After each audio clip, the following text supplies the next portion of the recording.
Shalom Bapak Ibu Saudara sekalian, sidang jemaat yang dikasihi oleh Tuhan Yesus. Selamat berjumpa kembali dalam ibadah Charismatic City Church.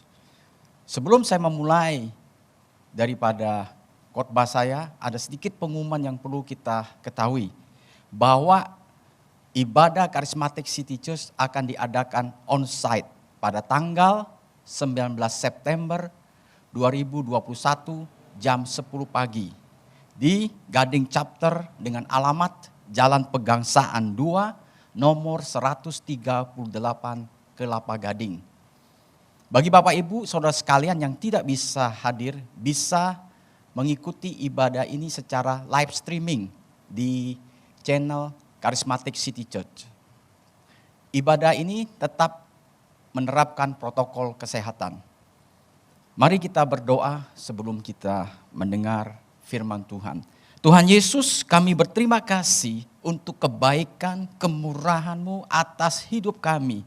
Kami bersyukur untuk kesempatan ini kami boleh mendengar firman Allah yang berkuasa. Oleh sebab itu Tuhan, kami berdoa agar Engkau menjamah setiap hati pikiran kami, sehingga firman-Mu yang berkuasa itu dapat membentuk, memperbaharui, mengubah kami menjadi seperti yang Tuhan mau. Oleh sebab itu, urapilah firman-Mu, baik kami yang menyampaikannya maupun kami yang mendengarkannya, di dalam nama Yesus. Amin. Pada pagi hari ini Bapak Ibu Saudara sekalian, saya akan menyampaikan satu judul khotbah saya, yaitu Tuhan Pasti Sanggup. Terambil di dalam kitab Yehezkiel pasal ke-37 ayat 1 sampai 14. Di dalam kitab Yehezkiel memiliki satu gagasan yang luar biasa, yaitu dan mereka akan mengetahui bahwa akulah Tuhan. Gagasan ini muncul di dalam seluruh kitab Yehezkiel yang berjumlah 48 pasal sebanyak 70 kali, di mana 29 kali dihubungkan dengan penghukuman Tuhan atas Yerusalem, dengan tujuan agar bangsa Israel mengetahui bahwa Allah yang mereka sembah adalah berkuasa atas segala yang bernafas. Dan 24 kali dihubungkan dengan penghukuman Tuhan kepada orang-orang kafir pada waktu itu, kerajaan-kerajaan dan penguasa, dengan tujuan agar mereka mengetahui dan menyadari bahwa Yahweh adalah Allah yang berkuasa atas semua makhluk hidup, dan mereka menjadi gentar. Dan 17 kali dihubungkan dengan pemulihan dan berkat atas bangsa Israel, dengan tujuan agar bangsa Israel menyadari bahwa berkat itu bersumber dari Allah, Allah Abraham, Allah Ishak, Allah Yakub, dan Ia tidak pernah ingkar janji. Di Yehezkiel pasal 37 ini kita menemukan bahwa di mana Yehezkiel dibawa oleh Tuhan pada satu penglihatan, yaitu penglihatan yang menyeramkan, yang mengerikan, yaitu tulang-tulang kering yang berserakan. Mari kita membaca di ayat yang ke-1 dan yang kedua. Lalu kekuasaan Tuhan meliputi aku, dan Ia membawa aku keluar dengan perantaran Roh-Nya, dan menempatkan aku di tengah-tengah lembah, dan lembah ini penuh dengan tulang-tulang.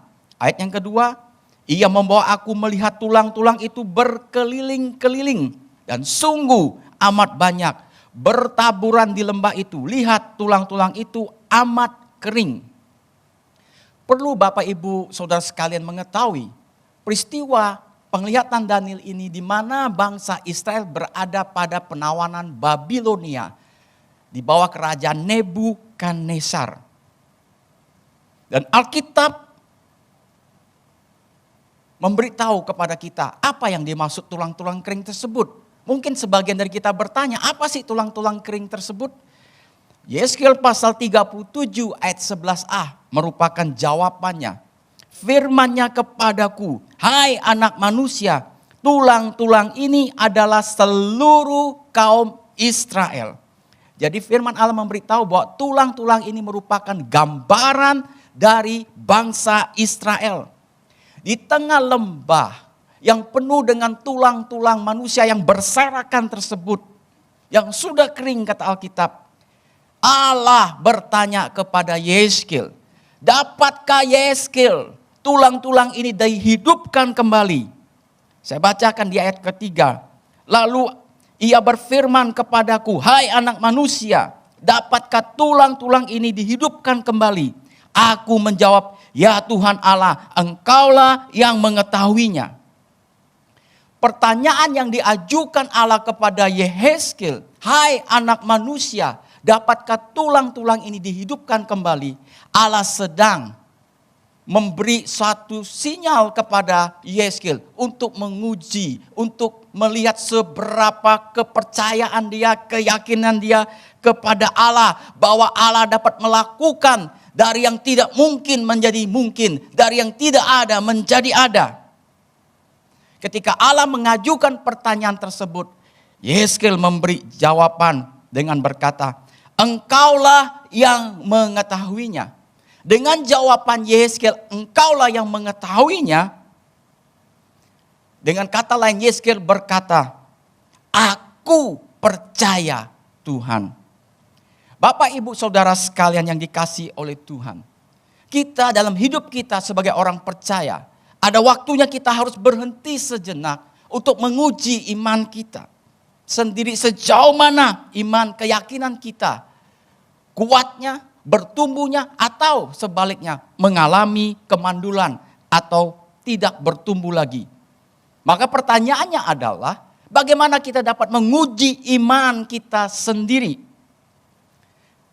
Yaitu dengan mengajukan pertanyaan seperti Allah mengajukan pertanyaan tersebut kepada Yehezkiel. Hai anak manusia, dapatkah tulang-tulang ini dihidupkan kembali? Hanya kata tulang-tulangnya itu diganti dengan masalah, dengan pergumulan kehidupan yang sedang kita hadapi. Nah, sehingga sebagai contoh, saudara dapat berkata kepada diri sendiri, dapatkah pergumulan hidupku ini ada jalan keluar bersama dengan Tuhan Yesus? Jawaban yang Bapak Ibu Saudara berikan itu akan mempengaruhi pikiran, mempengaruhi tindakan dan sikap yang kita ambil. Dan juga menunjukkan seberapa besar iman kita kepada Allah. Janganlah kita mempunyai sikap seperti Maria dan Marta. Mereka percaya kepada Tuhan Yesus, namun mereka meragukan kuasa daripada Tuhan Yesus yang dapat membangkitkan Lazarus dari kematiannya yang sudah 4 hari di dalam kubur. Dari mana kita dapat mengetahuinya? Dari jawaban yang mereka berikan. Kata Maria, Tuhan, sekiranya Engkau ada di sini, saudaraku pasti tidak mati. Kata Marta, Tuhan, ia sudah berbau sebab sudah 4 hari ia mati. Kata Tuhan Yesus, bukankah sudah kukatakan kepadamu, jikalau engkau percaya, engkau akan melihat kemuliaan Allah.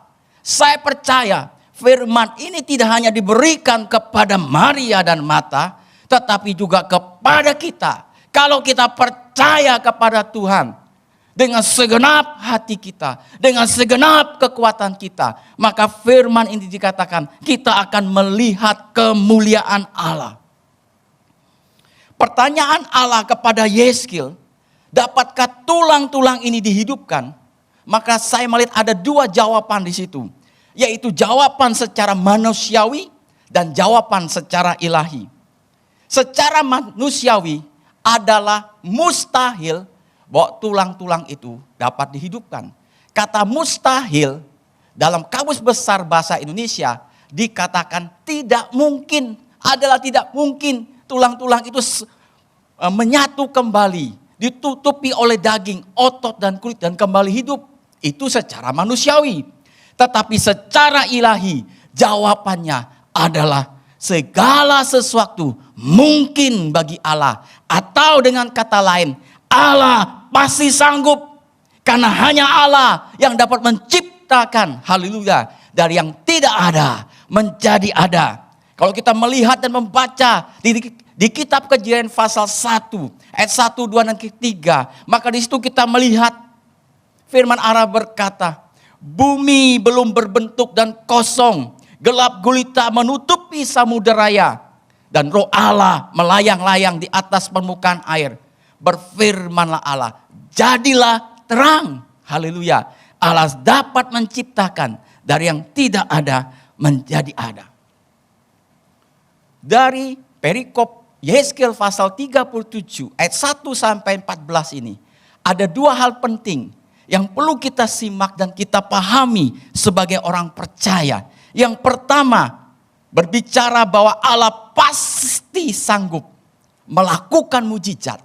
Dan yang kedua, Allah pasti sanggup memberi harapan yang tidak mengecewakan. Haleluya.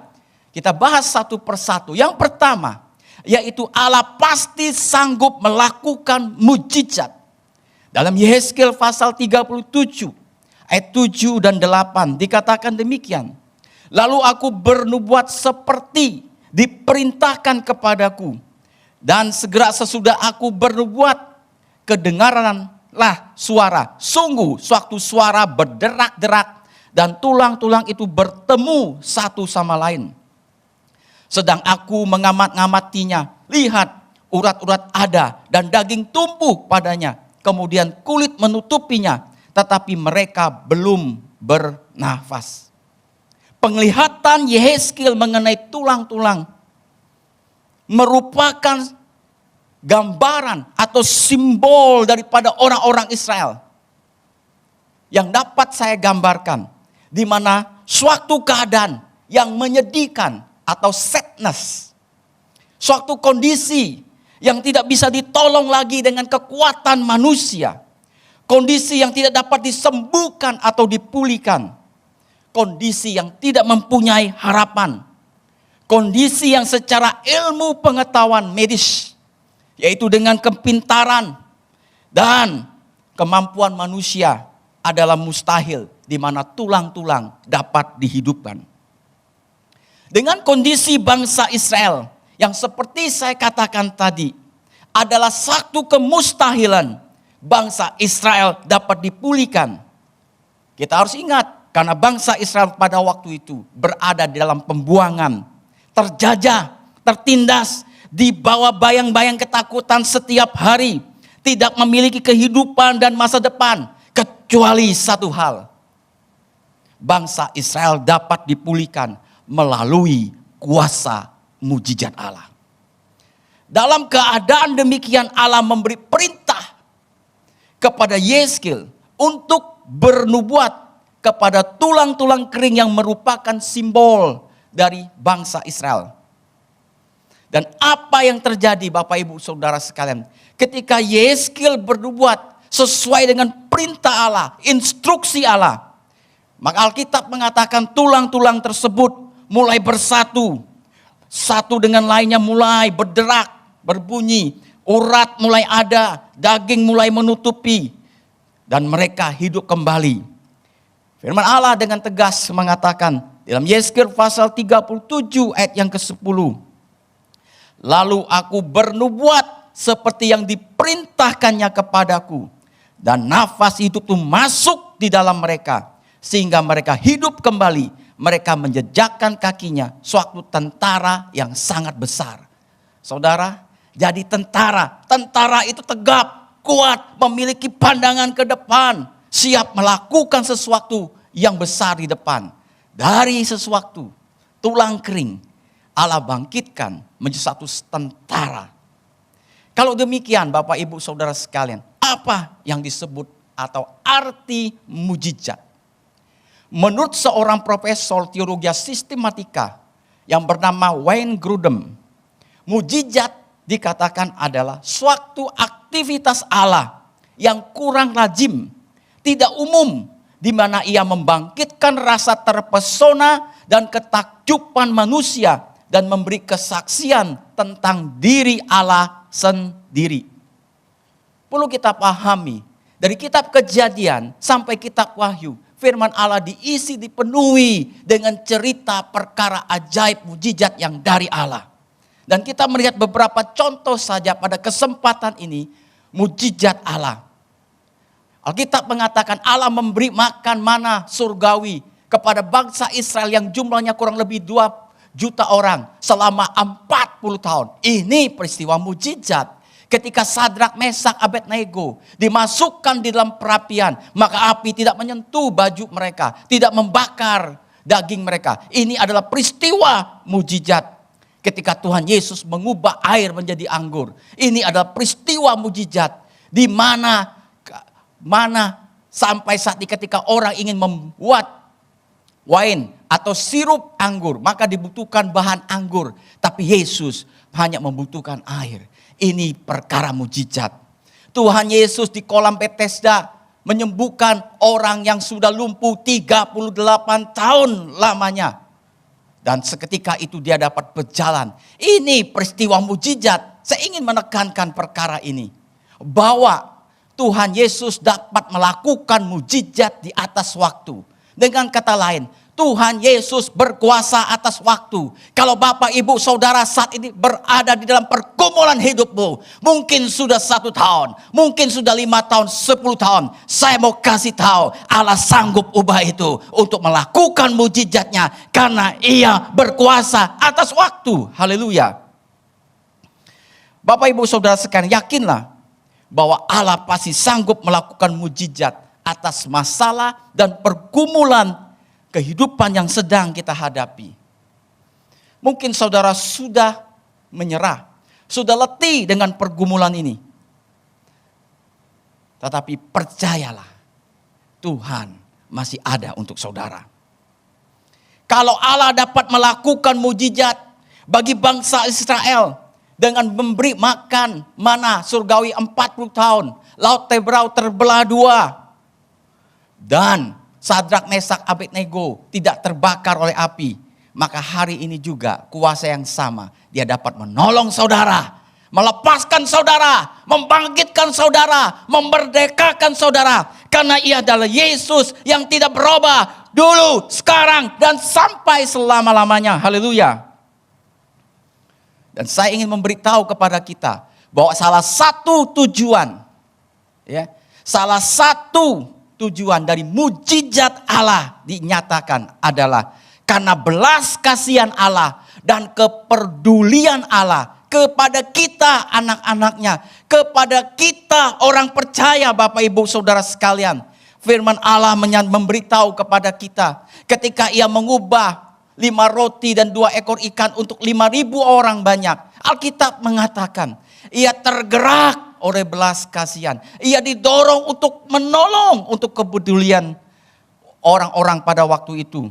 Dan kalau kita membaca ketika Tuhan Yesus melihat seorang janda di Naim, di mana anaknya meninggal, Yesus tergerak oleh belas kasihan dan Ia membangkitkannya. Puji Tuhan. Satu kesaksian bagi kita semua, Bapak, Ibu, Saudara sekalian.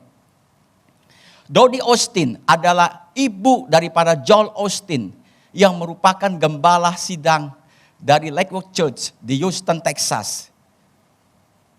Di mana pada usia Dodie Austin berumur 48 tahun, divonis oleh dokter bahwa ia memiliki yang disebut dengan kanker hati atau liver cancer, Dan dokter berkata bahwa ini hanya dapat dilakukan dengan kemoterapi, tetapi itu juga tidak ada kepastian untuk kesembuhan. Dan dokter menambahkan bahwa ia hanya hidup beberapa minggu ke depan. Setelah mendapat informasi medis itu, Dodie Austin dan suaminya Austin pulang ke rumah. Mereka mencari Tuhan. Dodie Austin menyadari bahwa suaminya masih membutuhkan dia dalam pelayanan, dalam membesarkan anak-anak. Maka itu walaupun dia terasa begitu sakit, ia tetap melakukan aktivitasnya. Sebagai seorang istri, menyiapkan makanan dan semuanya. Tetapi di samping itu, ia setiap hari mencatat janji Tuhan tentang kuasa kesembuhan. Dicatat satu persatu dan ditempel di tempat di mana ia paling lama. Di situ ia mendeklarasikan, ia mengucapkan janji-janji Tuhan itu dari waktu ke waktu sebagai obat untuk kansernya. Setelah lewat 3 minggu, 1 bulan belum juga meninggal. 1 tahun belum juga meninggal. 2 tahun, 10 tahun. Saudara tahu hari ini ia berumur 87 tahun masih hidup. Artinya sudah 39 tahun. Sejak divonis kanker untuk ia meninggal. Dia tetap hidup karena mujizat ada. Masih berlaku untuk kita anak-anak Tuhan. Haleluya. Apakah Bapak Ibu Saudara sekalian pada saat ini masih percaya pada mujizat Tuhan? Sesungguhnya mujizat Tuhan masih tersedia untuk kita semua. Oleh sebab itu harapkanlah mujizat Tuhan terjadi di dalam kehidupan kita, di dalam pergumulan kita dengan membuka hati percaya. Jangan patah semangat, putus asa dan menyerah dalam fakta kehidupan. Karena apa? Karena iman kepada firman Tuhan jauh lebih berkuasa daripada kenyataan yang sedang kita hadapi. Terpujilah Tuhan. Yang kedua, hal penting yang kedua, yaitu Allah pasti sanggup memberi harapan yang tidak mengecewakan. Yeskel pasal 37 ayat yang ke-11. Firman-Nya kepadaku, hai anak manusia, tulang-tulang ini adalah seluruh kaum Israel. Sungguh mereka sendiri mengatakan, tulang-tulang kami sudah menjadi kering dan pengharapan kami sudah lenyap, kami sudah hilang. Saudara perhatikan, pengharapan kami sudah lenyap, kami sudah hilang. Artinya mereka hidup tapi mati. Tulang-tulang kering, sekali lagi, merupakan gambaran mengenai seluruh kaum Israel yang telah kehilangan harapan. Bukan hanya mereka hilang harapan mereka, tapi mereka sudah seperti orang mati adanya. Karena berada di dalam pembuangan di Babel. Mereka hidup, namun jauh di dalam lubuk hati mereka. Mereka mati. Artinya apa?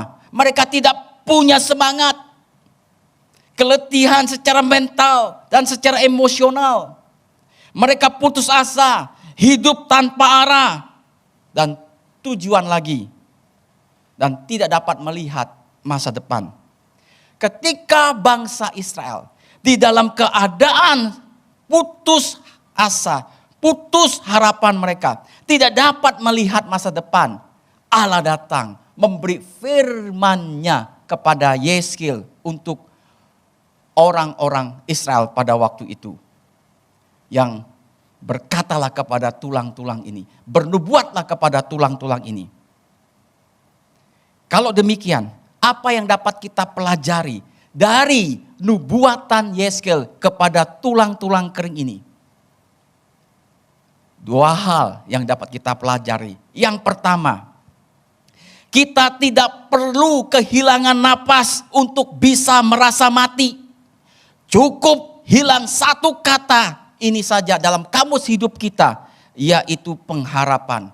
Maka tepat pada saat itu kita tak ubahnya seperti orang mati meskipun faktanya kita hidup. Itulah sebab penulis Amsal mengingatkan kita dalam Amsal pasal 24 ayat yang ke-10. Jika engkau tawar hati pada masa kesesakan, kecillah kekuatanmu. Apa sih pengharapan itu? Pengharapan menurut Kamus Besar Bahasa Indonesia didefinisikan sebagai mohon, minta, atau keinginan supaya sesuatu terjadi. Itu adalah pengharapan.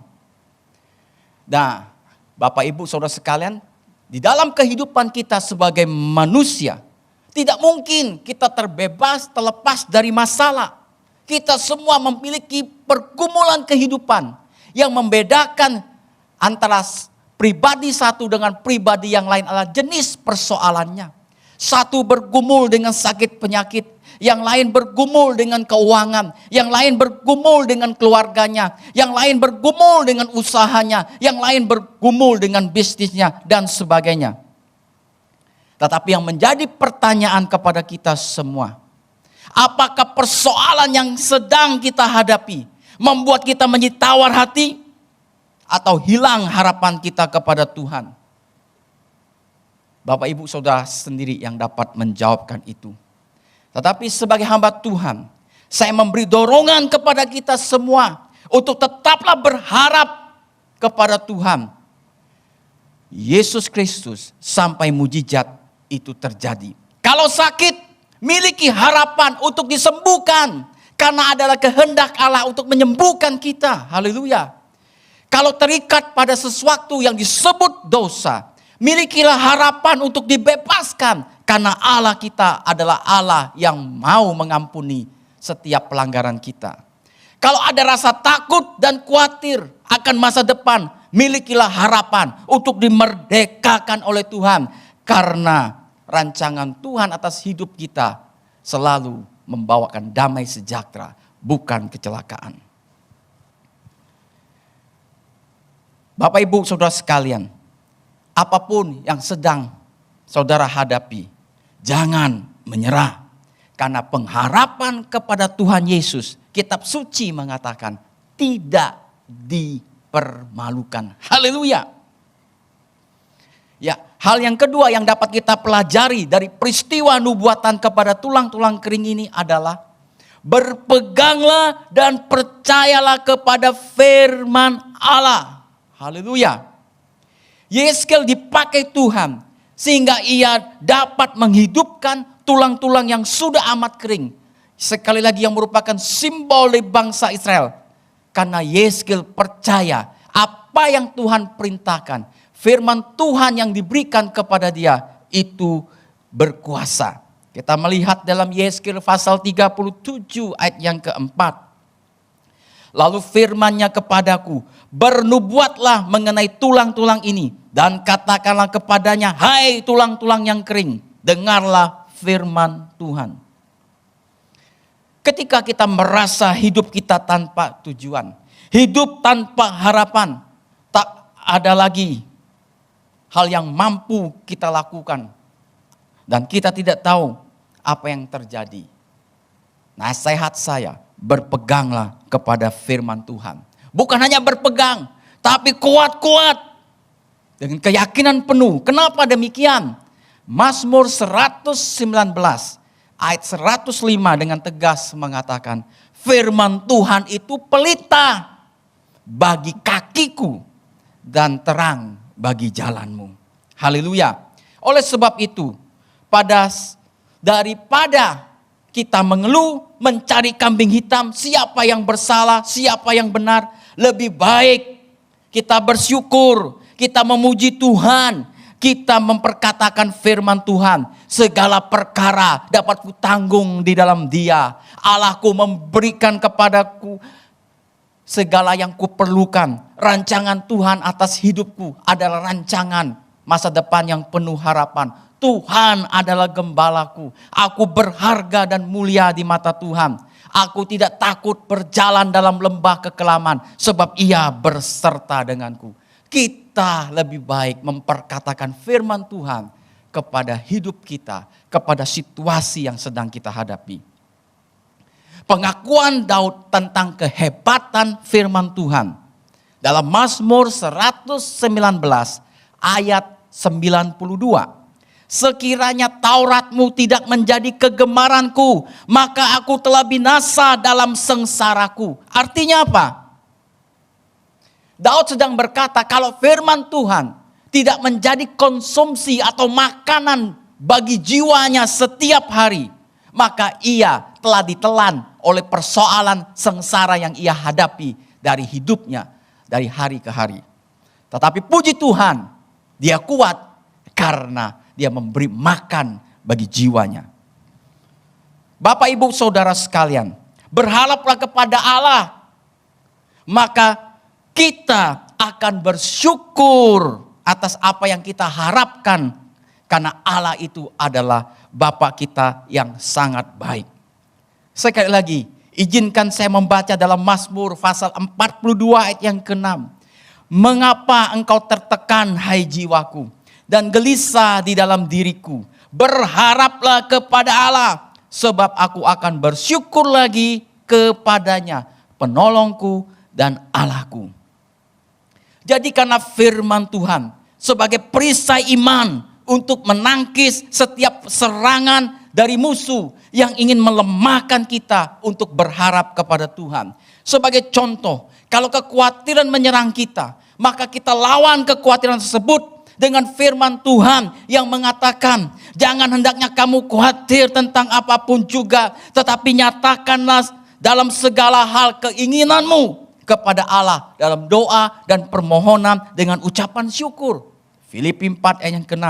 Kalau muncul lagi, kita lawan lagi dengan firman Tuhan. Kenapa demikian? Roma pasal 10 yang ke-8 dikatakan, firman itu dekat kepadamu, yakni di dalam mulutmu dan di dalam hatimu. Itulah firman iman yang kami beritakan.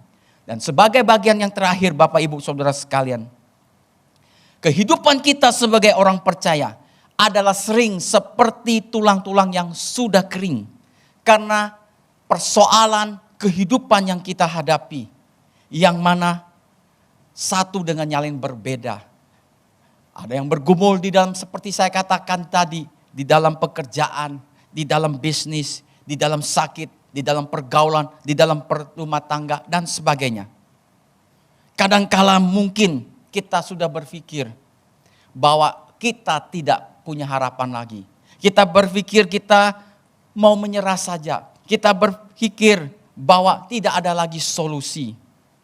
Tetapi Bapak Ibu Saudara sekalian, seberat apapun beban yang harus kita tanggung, dan seberat apapun tantangan di hadapanmu, dan sekecil apapun peluang kita untuk menang, tetaplah beriman, tetaplah bersyukur, tetaplah memuji Tuhan. Jangan patah semangat, jangan menjadi kecut, dan jangan menjadi tawar hati. Karena Tuhan selalu ada buat saudara dan buat saya. Tuhan pasti sanggup melakukan mujizat karena Ia adalah Allah yang Maha Kuasa. Dan Allah pasti sanggup memberikan harapan karena Ia adalah Bapa kita yang baik. Dan sebagai bagian terakhir, izinkan saya mengatakan di dalam Matius pasal 11 ayat yang ke-28.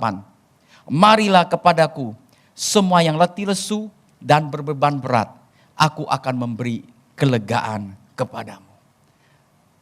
Sebelum saya mengakhiri khotbah ini dengan doa berkat, saya mau berdoa bagi Bapak Ibu Saudara sekalian yang sedang mengikuti ibadah ini, yang berada di rumah-rumah. Saya ingin berdoa yang pertama, bagi Bapak Ibu Saudara yang merindukan mujizat Tuhan terjadi atas pergumulan kehidupanmu, seperti dalam usaha, seperti dalam pekerjaan, seperti sakit penyakit, ekonomi dan keluarga. Silakan engkau berdiri dengan percaya kepada Tuhan bahwa Allah mau melakukan mujizat. Yang kedua, ada mungkin di antara kita yang mengikuti ibadah online ini merasa bahwa hidupnya selalu sial saja. Karena usaha apa saja selalu gagal, tidak mengalami kemajuan. Melamar pekerjaan selalu ditolak dan sebagainya. Saudara mulai kecewa, saudara mungkin mulai marah kepada Tuhan. Mungkin juga ada suara-suara dalam pikiran saudara, lebih baik saya akan mengakhiri hidup saya. Saya ingin memberitahu kepada Bapak Ibu yang seperti itu, Tuhan pasti sanggup memberikan harapan kepada engkau. Haleluya. Silakan engkau berdiri, yang seperti saya katakan tadi, dan angkatlah tanganmu tinggi-tinggi di hadapan Tuhan. Haleluya. Dan taruh tangan satu di dadamu dengan percaya kita akan berdoa. Tuhan Yesus, Engkau melihat anak-anakmu yang saat ini sedang berdiri dimanapun mereka berada. Karena mereka percaya bahwa pertolongan itu datang dari Engkau. Dan Engkau mampu melakukan mujizat. Dan saat ini aku berdoa bagi mereka yang merindukan mujizat Tuhan. Bahwa Engkau adalah Allah yang berkuasa atas waktu. Berapa lama waktu yang telah mereka hadapi. Kami percaya Engkau dapat melakukan perkara yang ajaib. Mungkin mereka membutuhkan mujizat atas usaha mereka. Di dalam nama Yesus ada kemajuan. Dalam pekerjaan mereka. Di dalam nama Yesus ada terobosan. Atas sakit penyakit mereka. Engkau disembuhkan di dalam nama Yesus. Masalah ekonomi ada jalan keluar. Tuhan, Engkau melihat dan Engkau mengasihi setiap mereka. Dan secara khusus kami berdoa bagi mereka yang selalu merasa sial dan merasa gagal dalam hidup mereka. Tuhan Yesus, di dalam Engkau tidak ada istilah sial. Di dalam Engkau selalu ada jalan untuk kebaikan bagi orang percaya. Aku berdoa di dalam nama Yesus. Haleluya. Pribadi-pribadi itu Engkau jamah Tuhan dalam nama Yesus. Haleluya. Setiap perkataan kutuk atas hidup mereka diangkat dalam nama Yesus. Dan aku perkatakan berkat di dalam nama Yesus. Allah membuka jalan baru, pengharapan baru, terobosan baru atas engkau. Di dalam nama Yesus terjadilah atas hidupmu. Muliakanlah Tuhan di dalam nama Yesus. Bapak Ibu Saudara sekalian, ini waktu untuk kita menerima berkat Tuhan. Angkatlah tanganmu tinggi-tinggi dan terimalah berkat ini. Tuhan memberkati engkau dan melindungi engkau. Tuhan menyinari engkau dengan wajahnya dan memberi engkau kasih karunia. Tuhan menghadapkan wajahnya kepadamu dan memberi engkau damai sejahtera. Berkat itu turun atas hidupmu, keluargamu, anak cucumu mulai hari ini dan sampai Maranatha. Yesus datang kali yang kedua. Haleluya. Amin.